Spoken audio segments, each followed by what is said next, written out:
Hello friends, आज हम बात करेंगे महत्तम समापवर्तक पर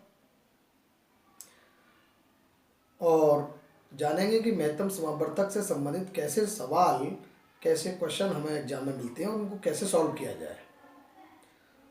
तो महत्तम समापवर्तक पर वीडियो शुरू करने से पहले आप हमारी वीडियो को सब्सक्राइब करना न भूलें, लाइक करें, शेयर करें और एक घंटी जैसा आइकन होगा उस पर आप क्लिक जरूर करें, जिससे हमारे नोटिफिकेशन आपको मिलते रहें और हमारी वीडियो अन्य बच्चों तक भी पहुंचाते रहें। चलिए शुरू करते हैं महत्तम समापवर्तक। देखिए, महत्तम समापवर्तक को हम शॉर्ट में म और सा के नाम से भी यानी मासा भी बोल सकते हैं। अब ये महत्तम समापवर्तक होता क्या है? महत्तम समापवर्तक ऐसी बड़ी से बड़ी संख्या होती है जो किसी दो या दो से अधिक संख्याओं को पूरी तरह से बांट सकती है। कहने का मतलब ये हुआ कि दो या दो से अधिक संख्याएं हैं और उन संख्याओं में ऐसी हमारी कोई समान गुणनखंड समान जो उन सभी को विभाजित कर सके। अर्थात सभी दो या दो से अधिक संख्याओं में बड़ी से बड़ी, कहने को तो वो बड़ी से बड़ी है लेकिन वो उन सभी संख्याओं से छोटी है, परंतु अपने गुणनखंडों में बड़ी है। जो गुणनखंड इन संख्याओं को विभाजित कर सकते हैं, जो दी हुई संख्याएं हैं उनको विभाजित कर सकती हैं, उन सारी संख्याओं में वो बड़ी संख्या होगी, तो वो हमारी बड़ी से बड़ी संख्या कहलाएगी। अब हम इस तरह समझेंगे इसको कि अगर हमारे पास कोई संख्या 4 है और एक संख्या 12 है, दूसरी संख्या हमारी 18 है। हमने इनको 3 सर्किल में इनका गुणनखंड फैक्टर कर लिया। 4 का हमने फैक्टर किया, गुणनखंड किया 2 और 2, 2 दूना 4।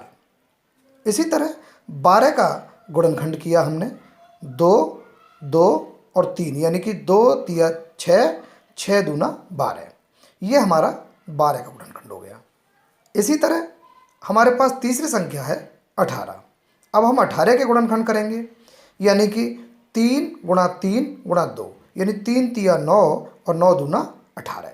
अब इन सभी में हमने देखा कि तीनों सर्किल के बीच एक रिलेशन है, एक संबंध है।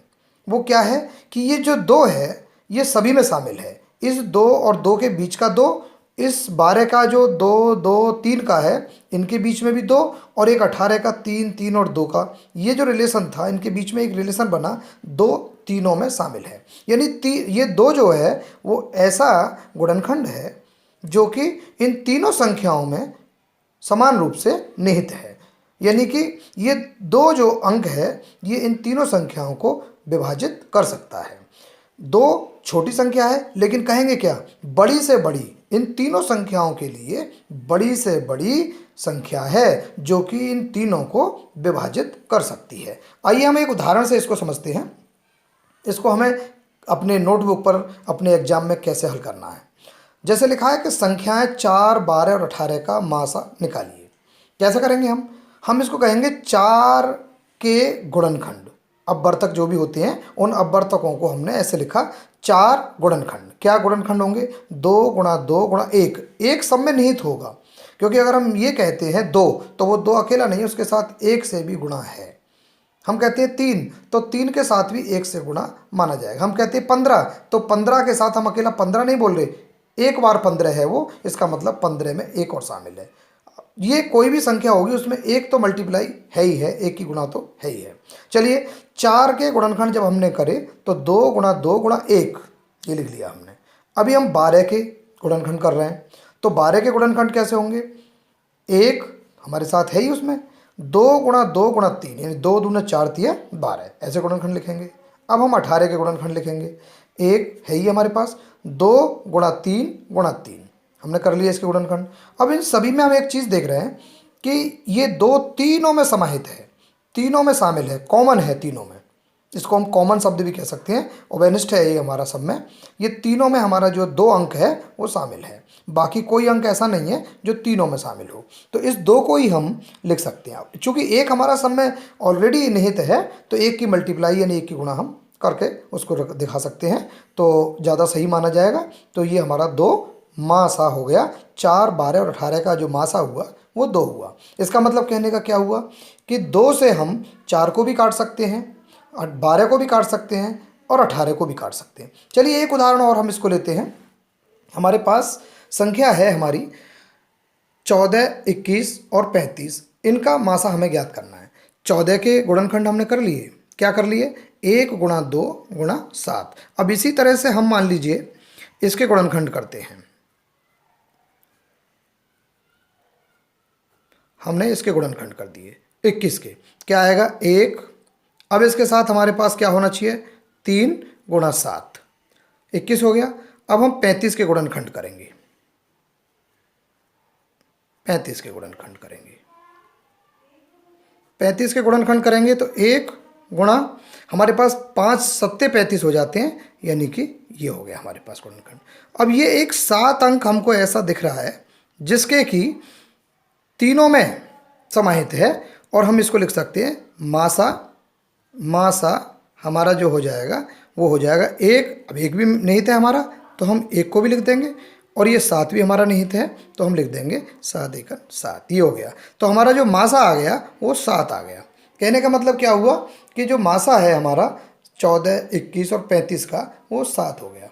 यानी कि 7 से ही हम 14 को, 7 से ही हम 21 को और 7 से ही हम 35 को डिवाइड कर सकते हैं, बांट सकते हैं, विभाजित कर सकते हैं, जो पूरी तरह विभाजित हो जाएगा।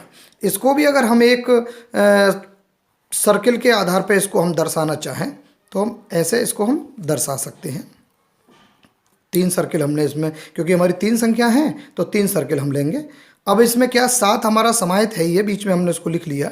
मान लीजिए हमारे पास ये हमारे जो नंबर था वो 14 था, ये जो नंबर था हमारा 21 था, और ये जो नंबर था हमारा 35 था। तो हमारे पास में ये 3 इसके साथ हो गया, और कॉमा 1 भी हम लिख सकते हैं। ऐसे इधर में हमारे पास ये 7 था, 2 और कॉमा 1 भी हमारा हो सकता है। इसके साथ में हमारा इधर में ये था 5 इसके साथ है, और 1 हमारा इसके साथ है। तो ये हमारा 7 सभी में निहित है। अगर मल्टीप्लाई करेंगे, आपस में गुणा करेंगे तो हमारा 7 सबके अंदर है, और ये हमारा इसका जो मासा आ जाता है वो हमारा मासा 7 हो जाता है। तो आज की वीडियो में हमने सीखा मासा यानी कि महत्तम समावर्तक। तो आप हमारे वीडियो को लाइक करना ना भूलें, और लाइक करने के साथ साथ इसको शेयर भी ज़रूर करते रहें, जिससे कि हमारी वीडियो औरों तक भी पहुँचे, इसका लाभ और भी बच्चे उठा सकें, मासा महत्तम समावर्तक की जानकारी उनको मिलती रहे।